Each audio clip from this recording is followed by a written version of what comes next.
वेख वेख के कुदरतां तेरियां नू ते होया विरद मेरा सुभान अल्लाह।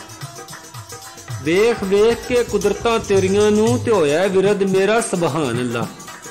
ते सुके हरियों करना है पाल अंदर, सुके हरियों करना है पाल अंदर, ते तेरे बड़े अजीम ने फरमान अल्लाह।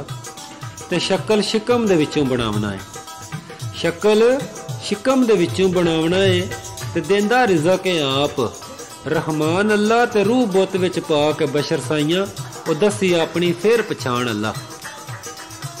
ते फिर आख्या बड़े अवलड़े मोड़ ने जिंदगी दे, बड़े अवलड़े मोड़ ने जिंदगी दे, ते पाया सुख ने जदों मैं जवान होया। ते लंघ गई सोचां दलीलां दे विच मेरी, लंघ गई सोचां दलीलां दे विच मेरी, ते मेरे वल ने सुख दा रुझान होया।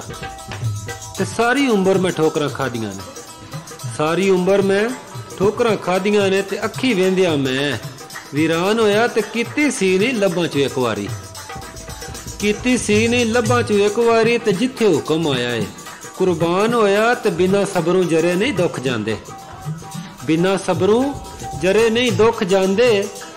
मैं तरिया वां बे अरमान होया, ते रिया खुदी गमां विच डुबिया मैं, रिया खुदी गमां विच डुबिया मैं, ते नहीं किसे नूं हाल सनाण होया। ते झलियां तंगियां नबियां पैगंबरां ने, झलियां तंगियां नबियां पैगंबरां ने। मैं ते गुनहगार इंसान होया, ते कोई दोष नहीं जिंदगी उत्ते बशर साइयां, कोई दोष नहीं जिंदगी ते बशर साइयां। होरे रब दा इंज सी फरमान होया। ते फिर अगे होर शायर होए ने साडे पंजाब दे भी बहुत अच्छे शायर होए ने, उमर ना इन्हां दा।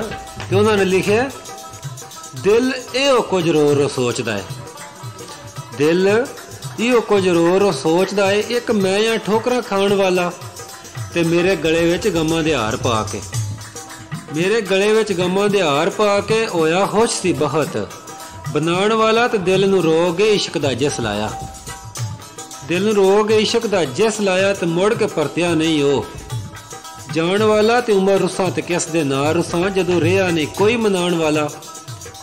ते फिर आख्या अकल भी नहीं सी इन्ना साथ दिता, अकल भी नहीं सी इन्ना साथ दिता, ते नहीं सी दिल नूं कोई समझाण वाला। ते उस राह ते मूर्ख ठिल पिया, उस राह ते मूर्ख ठिल पिया, ते जेड़ा राह नहीं सी पार नूं जाण वाला। ते मेले विच आके मेला वेख्या नहीं, मेले विच आके मेला वेख्या नहीं, ते नहीं सी कोई साथ निभाण वाला। इहो हसरत उमर नूं उमर सारी मिलदा कोई ते गम मनाण वाला।